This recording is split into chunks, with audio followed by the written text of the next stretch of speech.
Time to look at questions 1 to 4.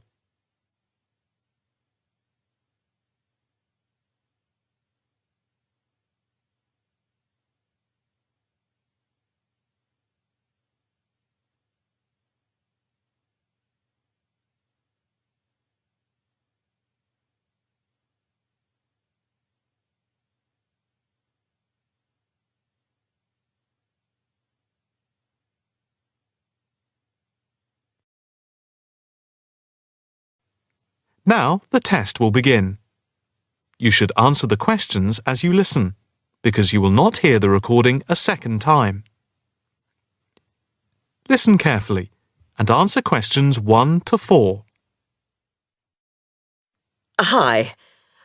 I'd like some information about joining the International Arts Society. That's no problem. What exactly can I help you with? First of all, I'd like to know about the membership fee. Well, there are 2 types of membership. Can you tell me what they are? First, there is lifetime membership, which means that you can have access to all the facilities at the Society itself and all exhibitions. Plus, you can have discounts to various events at affiliated arts organisations here and abroad. And on top of that, you can use the lifetime members' room. How much is that type of membership? Well, the lifetime membership fee is £1,537. OK. It's rather a lot to pay in one go. What about the other membership? The ordinary membership, that's £193 per year. That sounds a bit more reasonable. What does that entitle you to? You can visit the Society, including the exhibitions, the library, and follow the arts programmes on weekdays during the opening times from 10 a.m. to 9 p.m, and at the weekend between 10 a.m. and 5 p.m. On Saturday, if there's a special event like a lecture or restricted showing of an exhibition, then it opens until 9 p.m. So, what is the difference between this and the lifetime membership? In the long run, you save money as you're making a one-off payment, and you have exclusive use of the lifetime members' room. OK. What arts programmes do you run? Well, the Society has a very extensive programme to cater for all tastes. There's a series of exhibition rooms for the permanent collection of paintings, watercolours and sculpture. And then there's a new exhibition area which opened at the beginning of the year. And we run a series of courses and lectures to go with the exhibitions. Can I ask about the lectures? What is scheduled for this year? The latest list is in this leaflet. Oh, yes. That looks very good. Are all the exhibitions, etc., free if I join? Yes, everything is free. That's fair enough. I think in that case I'll join. Before you hear the rest of the conversation, you have some time to look at questions 5 to 10.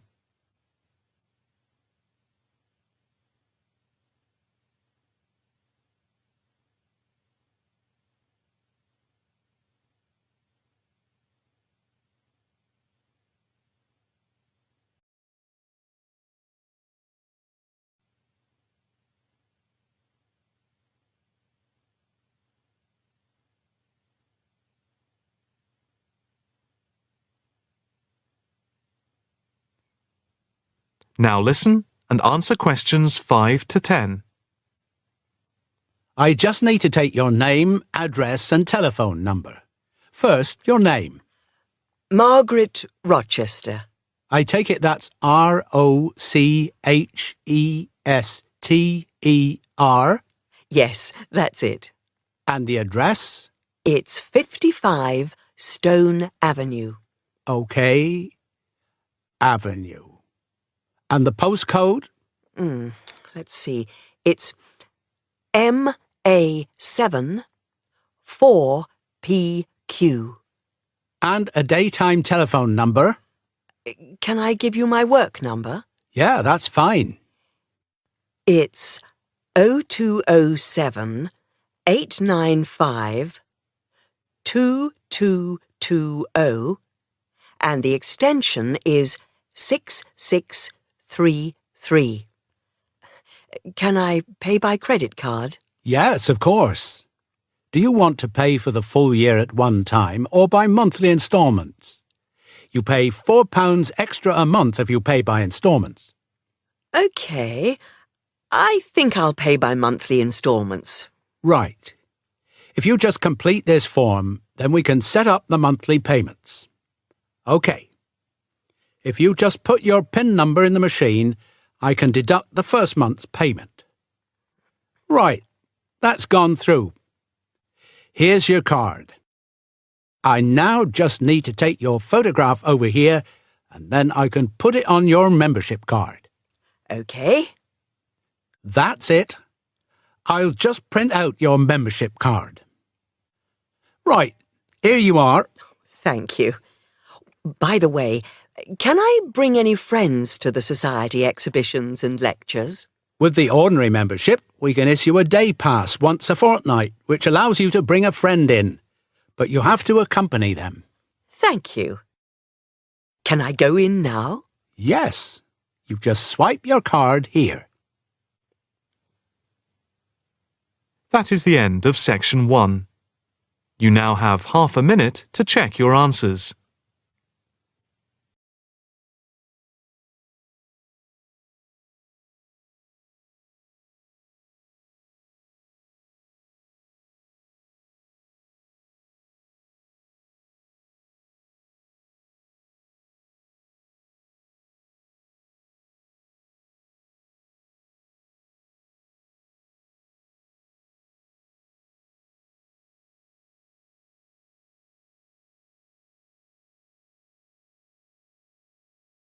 Now turn to Section 2.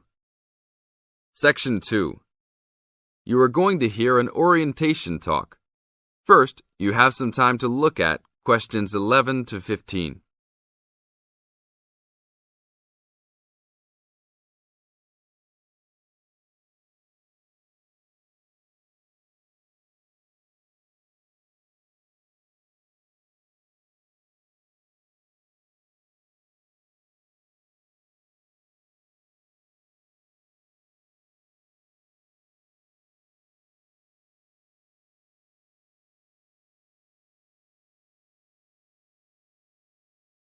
Now listen to the tape and answer questions 11 to 15. Welcome to Orientation Week. Today I am here with the captain of our school's women's gymnastics team. Her name is Elizabeth Rain, and she is a fourth-year student. I hope you can all see her as an example of a responsible student and athlete, a role model for everyone. Hi, Elizabeth. Thank you for stopping by our Orientation Week. Thank you for having me. Welcome to our university, everyone. If there are any of you thinking about joining our school's athletic program, I would strongly encourage you to do it. Being a part of the gymnastics team has been one of my best experiences during my time at this school. It has taught me so much about teamwork and friendship, and has even taught me how to improve my academics by prioritizing my time. I have some questions that I am sure the students will want to know the answers to as well. First of all, how did you find the time to do well in classes as well as train for gymnastics? Prioritizing is the key. You must be very organized. Every day I wake up and I know what I must do for the day. I plan things in order of importance. For example, if today I have a competition for gymnastics in the afternoon, then I know I have to finish my homework and studying in the morning. In other words, keeping an organized schedule of your priorities is very important. Can you explain to the students a little bit about your study habits? Well, I usually try to take classes that I'm interested in. This way, I have no excuse not to study because I chose the classes out of my own preference.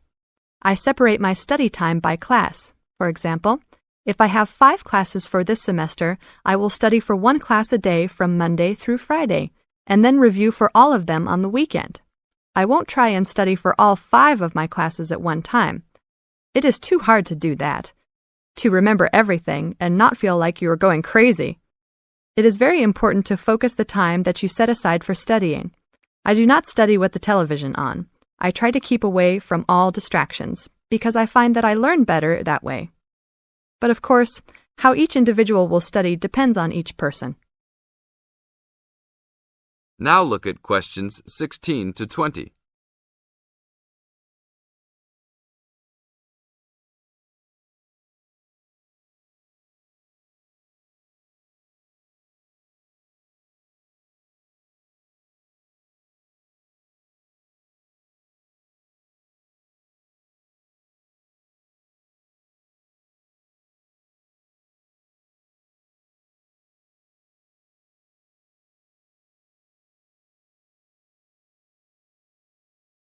Now listen to the tape and answer questions 16 to 20. That sounds like good advice. Let's talk a little bit about your gymnastics career. How long have you been doing this sport for, and what has been the best moment of your college participation? Well, I've been participating in gymnastics since I was a kid. My parents got me involved in the sport. The best moment. I would have to say that there is not one single instance that stands out in my mind as the best moment, but more of a whole experience. My first year in university was definitely one of the best years of my life. I met my best friends that year and really learned to grow up and be independent. Our team went to the national championships that year, and it was an incredible experience, so I would count the whole year as my best experience in college. How about the worst moment? It is true everyone goes through bad experiences. My worst experience would have to be the fall of last year when I broke my wrist. I was unable to participate in sports for the remainder of the year and had to learn how to write with my left hand. I guess when I look back at it, though, even though I wouldn't wish this to happen to anyone, this experience definitely made me stronger as a person. It taught me to look at life with a new perspective and to really value the friends and family that are important and close to me. Thanks for your time, Elizabeth. Do you have anything else you want to tell the new students? Just have a good time. Don't stress out too much, but be responsible for your actions. Work hard and play hard. That's my motto for life. This is the end of Section 2. You now have 30 seconds to check your answers.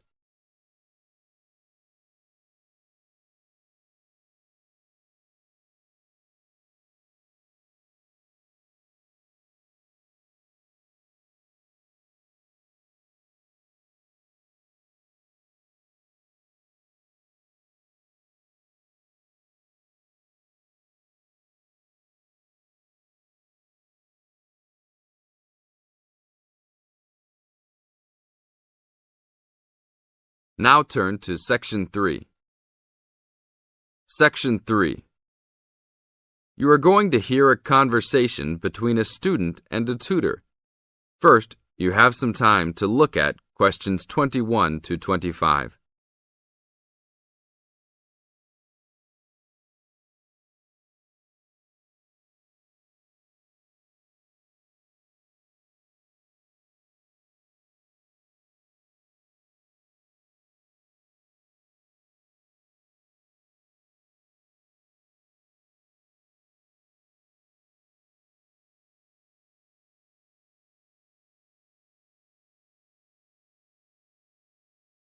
Now listen to the tape and answer questions 21 to 25. Hi, Brad. I was wondering if you have time to answer some of my questions about my upcoming test. Sure, no problem, Jeff. What is it that you're having problems on? Well, it's for my English final. We have to prepare a 5-minute speech to present in front of the whole class, including the professor, so I'm a little bit worried. Is there any specific topic, or can you do it on whatever you want? It has to have something to do with the origins of English literature. I'm thinking of doing it on Shakespeare, but I bet many other students will have the same idea. That's fine. Don't worry if others are doing the same thing. As long as you do a good job, that's all that counts. A good professor will grade all students fairly. You really think so? I suppose Shakespeare is the most famous author, so it should be fine. Besides, Shakespeare has so many works. You only have to choose a couple of them and talk about those. I guess you're right. Do you have any advice about how to prepare a speech? First, you need to select your topic. Have you done this yet? Yes, I have lots of information on Shakespeare. Good. Next, you should do a research on a specific topic. Do you have a deadline for which to turn in your speech topic? The deadline is next Tuesday. So you should have a detailed outline of what you will say by then. Do not just turn in a piece of paper saying Shakespeare on it. That will not give your professor any idea as to what you will be talking about. OK. So you think I should write out an outline of my speech? Of course! Writing your speech out in outline form is essential. No one could give a speech from scratch. Even the president must refer to his outline when giving a speech. An outline will give you a good structure to base your speech on. Now look at questions 26 to 30.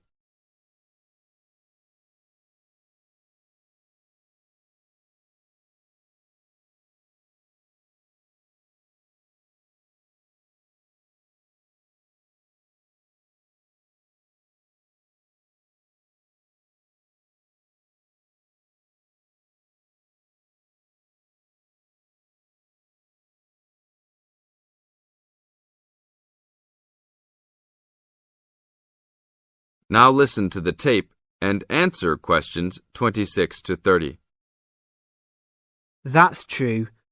I was thinking that I would do an outline last, after I figured everything out. But I think your idea is better.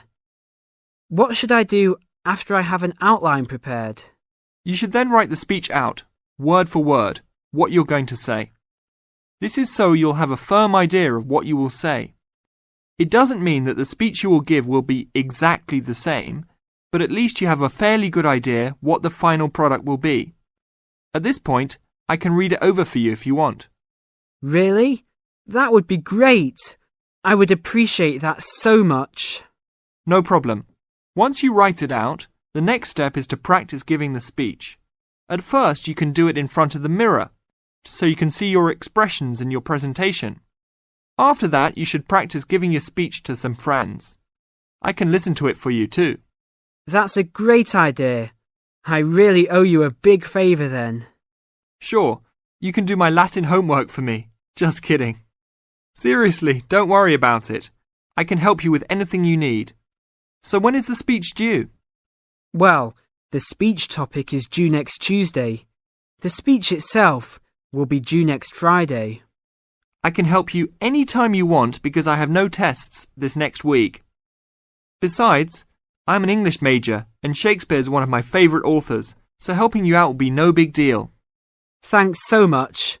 Well, I'm going to the library to get started on all this. I'll call you tomorrow. See you tomorrow then. This is the end of section 3. You now have 30 seconds to check your answers.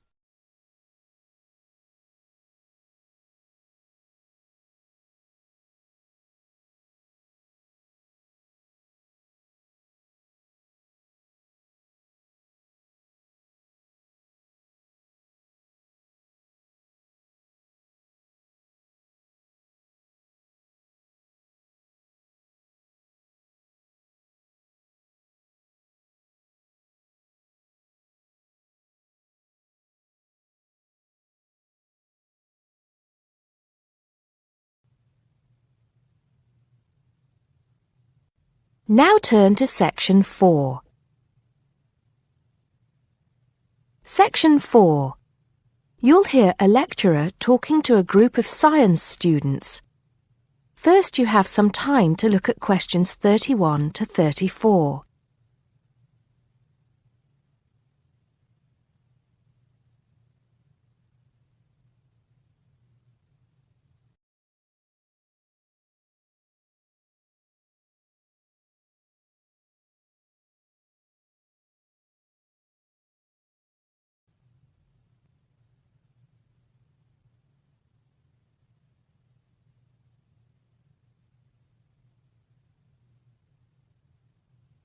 Now listen carefully and answer questions 31 to 34.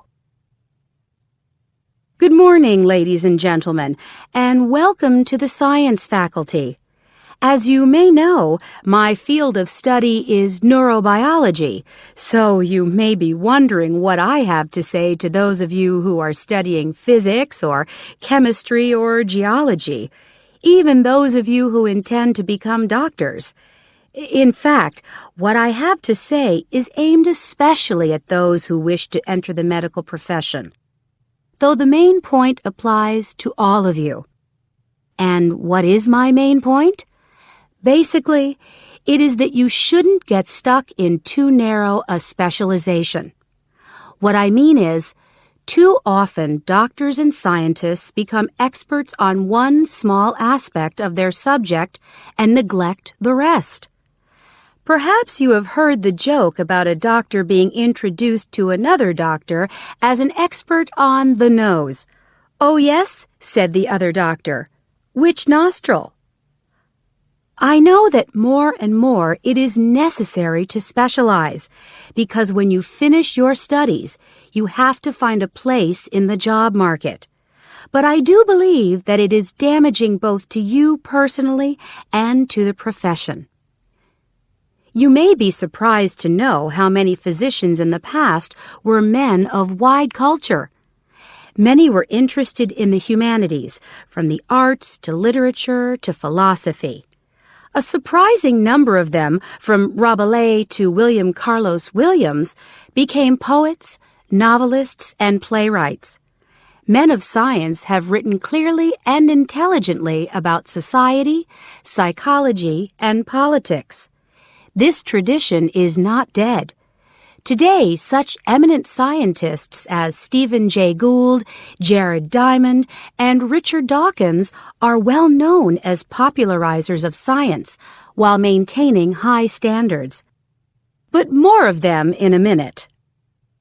I'm not saying that while you are studying anatomy, you should sign up for a course in English literature, but reading a few works of fiction in your own time will show you the human mind, just as your anatomy classes show you the human body.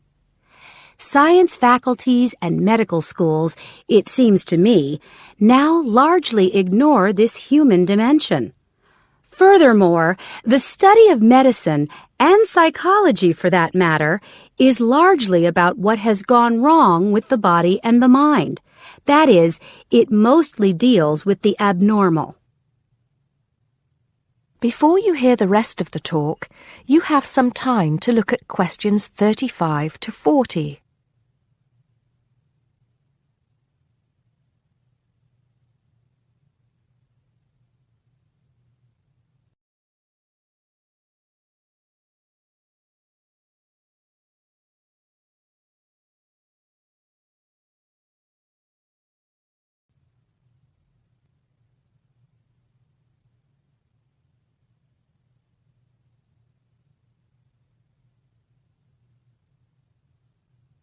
Now listen and answer questions 35 to 40. So, to try and correct this situation, if only in a small way, I have come up with some extra reading for you to do. Don't worry, I wouldn't have chosen them if I didn't think they were enjoyable as well as interesting. The first on my list I'm sure you've all heard of, even if you haven't read it. It's Bill Bryson's A Short History of Nearly Everything. Now, don't turn your noses up at it just because it's now officially a school book and is written to entertain as well as inform. In fact, I've found it a very good bedside book. Next come a couple of the writers I mentioned earlier. Any collection of essays by Stephen Jay Gould is worth reading. He writes clearly in a language non-scientists can easily understand. In fact, a lot of his essays are responses to questions about science from the general public. He's also entertaining on the subject of baseball. Perhaps you should start with Gould's Wonderful Life. He writes brilliantly about natural history and shows how much imagination and excitement there is in scientific discovery. Then there's Jared Diamond's The Rise and Fall of the Third Chimpanzee, which shows us how close we are to the apes and forces us to look at some of the darker aspects of human nature. After reading it, you won't forget your animal ancestry. But don't let that put you off. It's very readable. You're probably saying to yourselves, just a minute, these are all science books. What about the fiction? I'll come to those in a later lecture. At the moment, I'm just trying to get you to read away from your chosen field of study. However, I will recommend one work of fiction now, though it might come as a bit of a surprise. If it does, it means you haven't read it. The book is The Water Babies by Charles Kingsley. I can see I have surprised you. Well, it is in fact the first fictional response to Charles Darwin's On the Origin of Species. Yes, it is a children's book, but full of surreal fantasy and wit. The fifth book on the list is a biography, The Emperor of Scent by Chandler Burr. To my mind, it's not particularly well written, but it is a fascinating story. It is about Luca Turin, a biophysicist who becomes an expert on perfume, and about how he missed getting the Nobel Prize. If any of you are thinking of a career in scientific research, this book might make you think again. It's a very tough dog-eat-dog business, which brings us to the book that inspired Kingsley's Water Babies, that classic of the genre, Charles Darwin's On the Origin of Species. If you haven't read it already, perhaps you shouldn't be here. If you have, it won't hurt to read it again. Or if you prefer, read his The Voyage of the Beagle, which, as well as being of interest to any natural historian or anyone interested in scientific method, also makes a great travel book. Well, I think that's enough to be going on with, and I can see that it's time to finish up. So please bear in mind, throughout whatever course you are studying, not to neglect other aspects of your wider, non-academic education. Thank you. That is the end of Section 4.